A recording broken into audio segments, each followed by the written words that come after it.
Hey everyone, this week on the show we sit down with a band we saw by chance at the Railway Club. They played a great set full of emotion. Again, we sit down with Bev Davies and look through some old posters.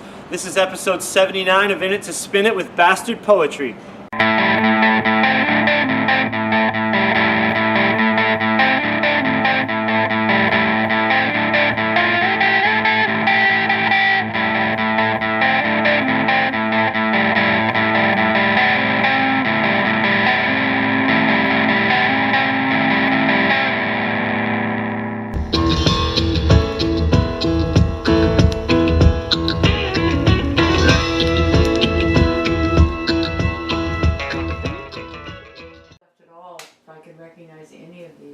Okay. Action? Yes, so action. We're going to look at a little portion of my personal archive here, some old Vancouver posters that's totally off the cuff. We'll see if we get any good stories.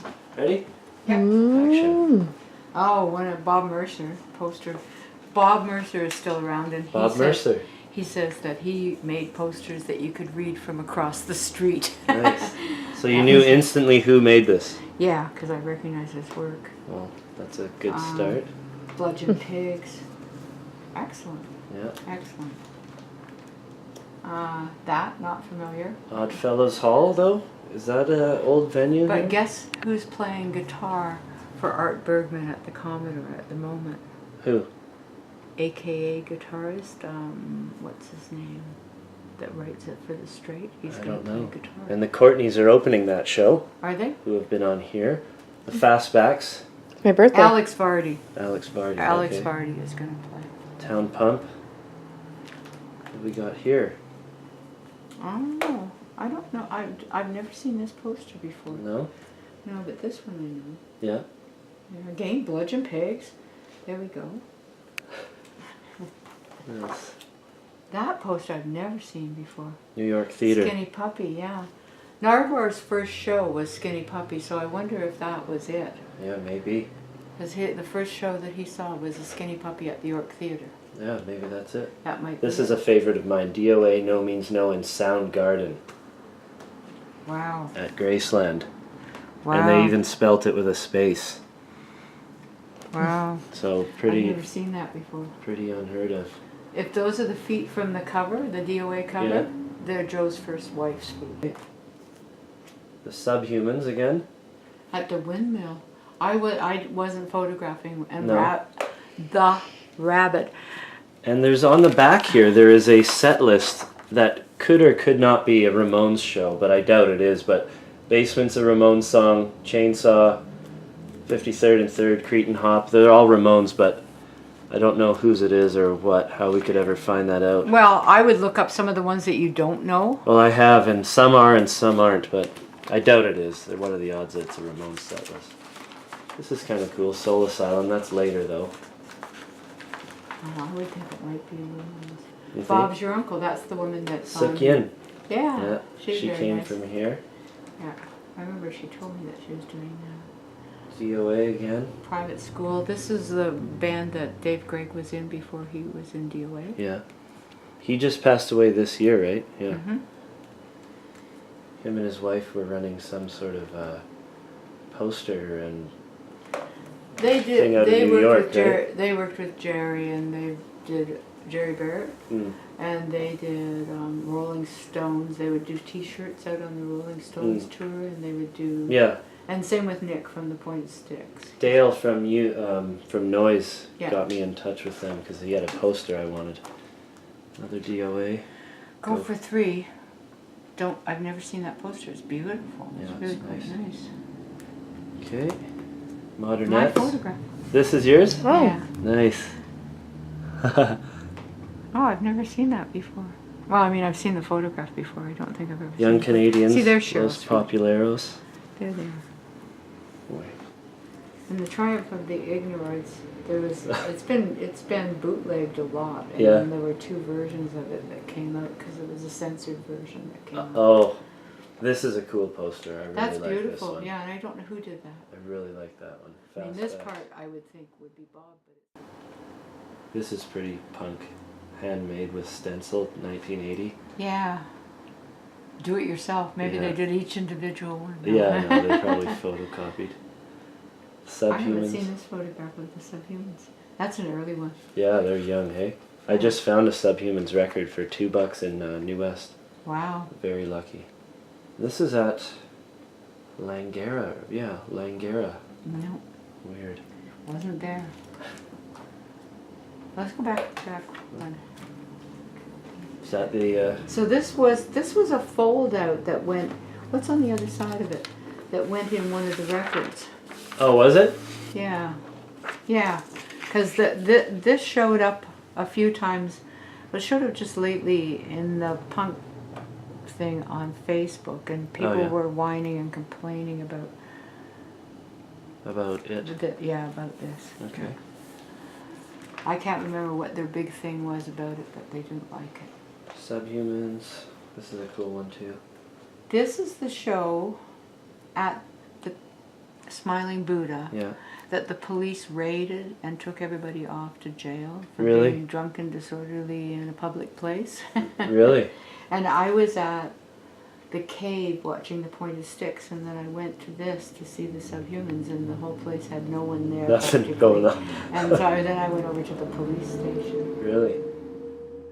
So like I said, we were lucky enough to catch these guys do an opening set at the Railway Club. We really enjoyed their music. I caught up with them as they were coming off stage to see if they were up for an impromptu interview. Very happy they said yes. These guys are coming out of Saskatoon. Enjoy the chat.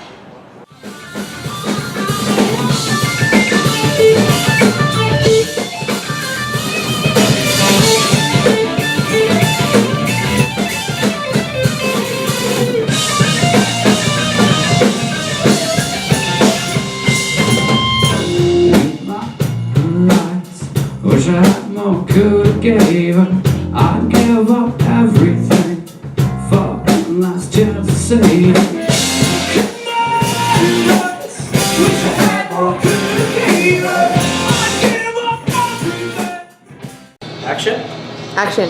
Hey everybody out there, we are in the Railway Club once again in Vancouver with a band coming out of Saskatoon. We've got Jim, Cole, Alex, and Jesse. This is Bastard Poetry. Say hi to everybody out there, guys. Hi everybody! Sweet, glad to be here with you. You guys have been on tour, I think you set up there for 2 months-ish. Yep. Yeah, and this is the head home, so how's the tour gone? It's awesome. Yeah. Best summer of my life. Nice, yeah, it's a good long tour. So did you head east and then make your way here? Yep. Earlier in June we headed out towards Toronto, and then we worked our way through all the cities there, of course, and then worked our way back and took a little break in July, and then headed up west. Yeah, no, it sounded really, really good up there. Great guitar solo stuff, nice slap bass style, tight drums, and they loving the vocals and the acoustics, so good stuff up there.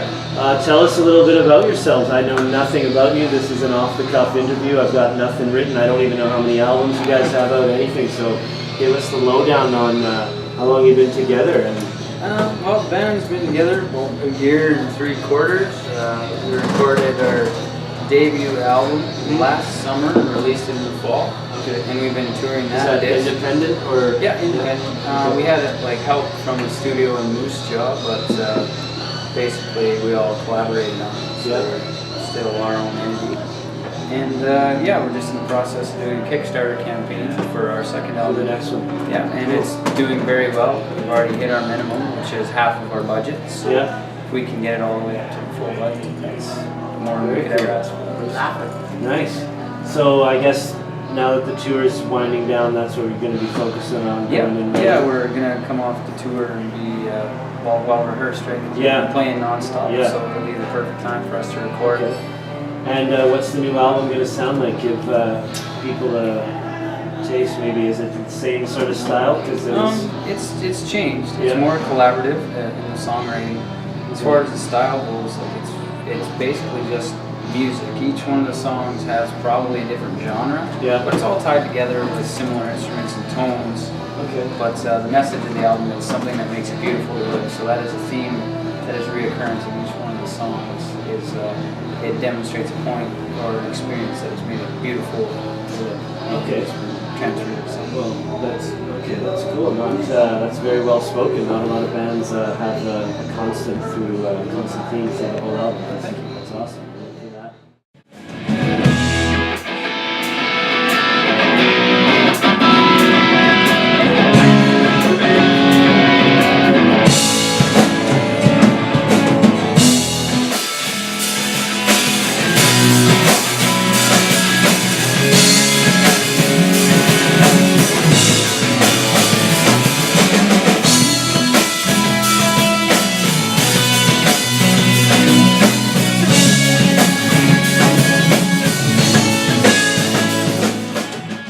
How's the music scene in Saskatoon? You got any buddies out there? Any bands we should be listening to? You want to give a shout out to? I'm always up for new music. Yeah.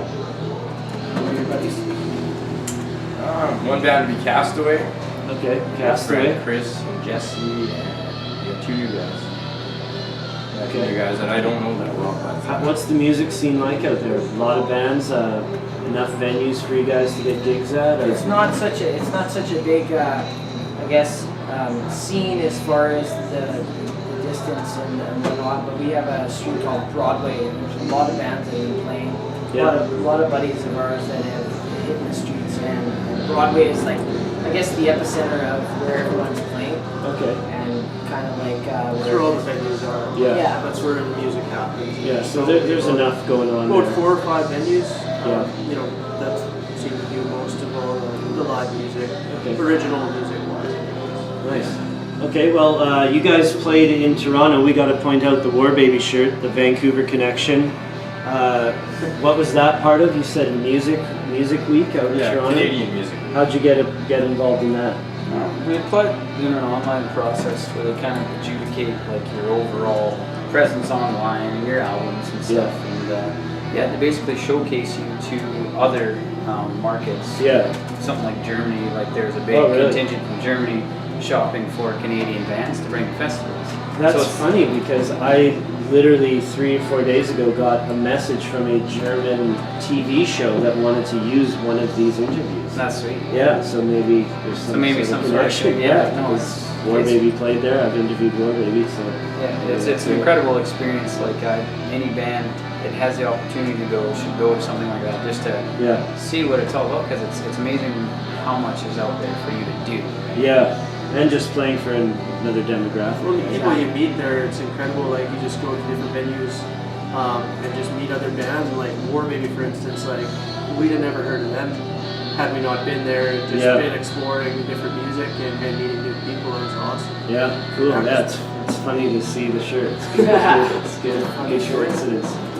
But we'll link your guys. I guess you have a Bandcamp. Yeah. So we'll link the Bandcamp down in the description, and I think that's a good enough chat for Bastard Poetry. I'm loving the logo. My initials are BP, so I like that. Yeah, thanks guys. We'll get this episode out. Thanks for having us. Thanks for your time. Yeah. Good in there. Yeah. And Curtis cheers. Yeah. You like love the scenery and shit. Oh yeah. Up on stage.